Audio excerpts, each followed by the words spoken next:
Assalamualaikum warahmatullahi wabarakatuh. Salam sehat, salam sukses, dan salam bahagia untuk seluruh Sobat SR dan para pemirsa dimanapun Anda berada. Berjumpa kembali dengan kami di channel ini, channel Sultan Rahmat Detektif Misteri Gaib. Ingat, yang kami cari adalah sebuah kebenaran, bukan pembenaran. Yang kami buktikan adalah dalil, bukan sekedar berdalih. Yang kami kemukakan adalah argumen, bukan sentimen.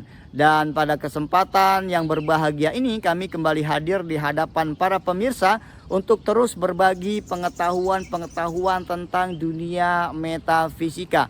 Dan hari ini kami akan membahas tentang salah satu tempat di dunia ini yang masih menjadi teka-teki, bahkan pertanyaan umat manusia.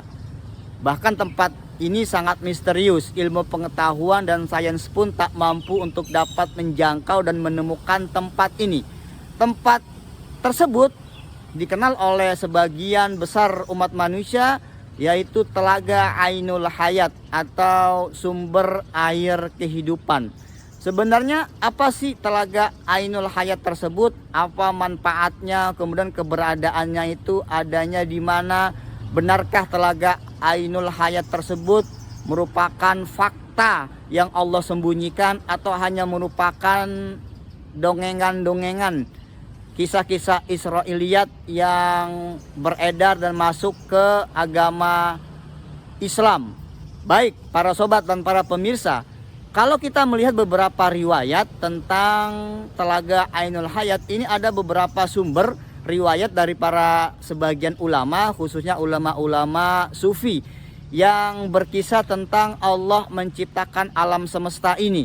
Pada saat Allah menciptakan alam semesta ini, lalu Allah menurunkan setetes air dari surga ke dunia ini.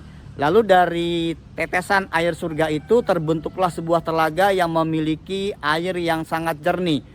Bahkan manfaat dari air Telaga Ainul Hayat ini atau sumber air kehidupan ini akan membuat orang-orang yang minum air telaga tersebut dan orang-orang yang mandi di dalam air telaga tersebut akan Allah berikan umur yang sangat panjang. Bahkan ada sebuah riwayat tentang Nabi Khidir alaihi salam ini pernah pergi ke Telaga Ainul Hayat tersebut. Nabi Khidir kemudian meminum dan mandi di sana, sehingga menurut beberapa sumber Nabi Khidir alaihissalam sampai saat ini, sampai sekarang ini masih hidup dan Allah berikan umur yang panjang. Dan banyak dari para ulama-ulama sufi, ulama-ulama tasawuf, ulama-ulama yang memang Allah berikan, Allah izinkan bertemu dengan Nabi Khidir alaihissalam. Bahkan kononnya Nabi Khidir inilah yang menjaga Telaga Ainul Hayat tersebut, karena tidak semua orang lantas bisa pergi ke sana meminum dan mandi di sana, tetapi ini menjadi sebuah rahasia Allah. Kita akan coba bahas lebih lanjut setelah jeda berikut ini. Para sobat dan para pemirsa, berjumpa kembali dengan kami dan kami akan melanjutkan pembahasan tentang misteri Telaga Ainul Hayat. Para ulama di dalam mensikapi persoalan kisah Telaga Ainul Hayat atau sumber air kehidupan ini terbagi menjadi 3 kelompok. Kelompok pertama adalah para ulama yang menolak tentang kisah Telaga Ainul Hayat karena tidak ada dalil di dalam Al-Quran, tidak ada dalil di hadis-hadis Rasulullah SAW yang menceritakan secara jelas, yang mengkisahkan secara eksplisit tentang keberadaan Ainul Hayat atau tentang telaga sumber air kehidupan tersebut. Kalaupun ada riwayat dari hadis-hadis Rasulullah yang mengkisahkan tentang Telaga Ainul Hayat tersebut, menurut mereka kedudukan hadis itu palsu atau minimal lemah sekali, dan ini tidak bisa dijadikan sebagai dasar hukum, sebagai dalil untuk membenarkan cerita kisah tentang Telaga Ainul Hayat atau sumber air kehidupan. Kemudian yang kedua, ada ulama yang bersikap netral 50-50.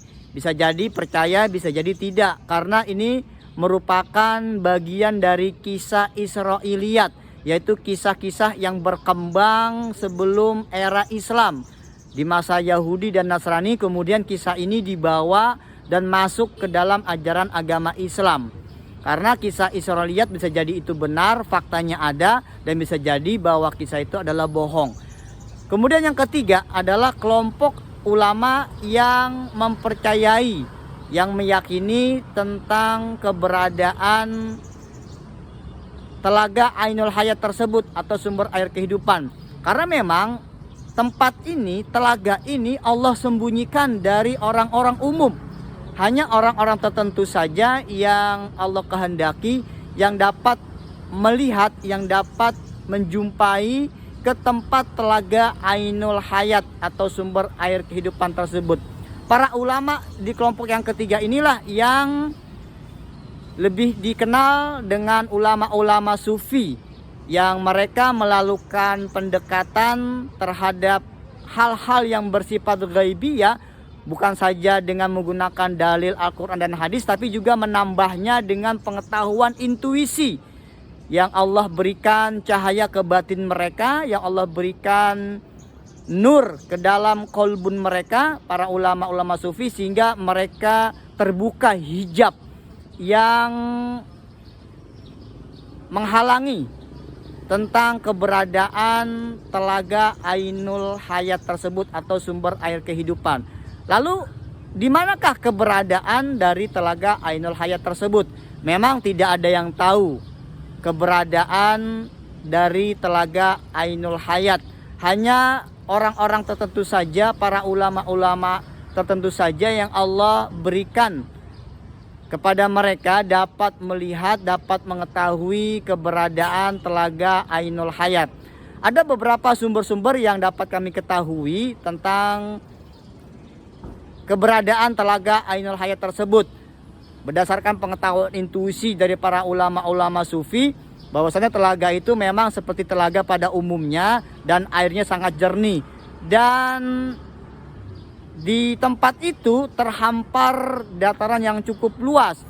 Ada gunung yang besar yang berkilauan warnanya di sana, akan tetapi tempat itu diselimuti oleh kabut, oleh tabir gaib, yang orang umum tidak dapat pergi ke sana atau bahkan melihatnya. Dan tempat itu benar dijaga oleh Nabi Khidir alaihissalam.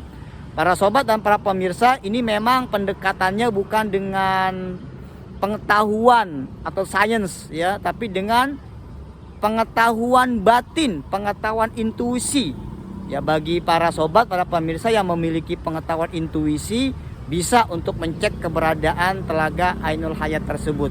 Baik para pemirsa, mungkin ini yang kami dapat sampaikan terkait dengan pembahasan materi telaga Ainul Hayat. Mudah-mudahan memberikan manfaat untuk kita semua. Selamat beraktivitas, salam sukses untuk kita semua. Wassalamualaikum warahmatullahi wabarakatuh.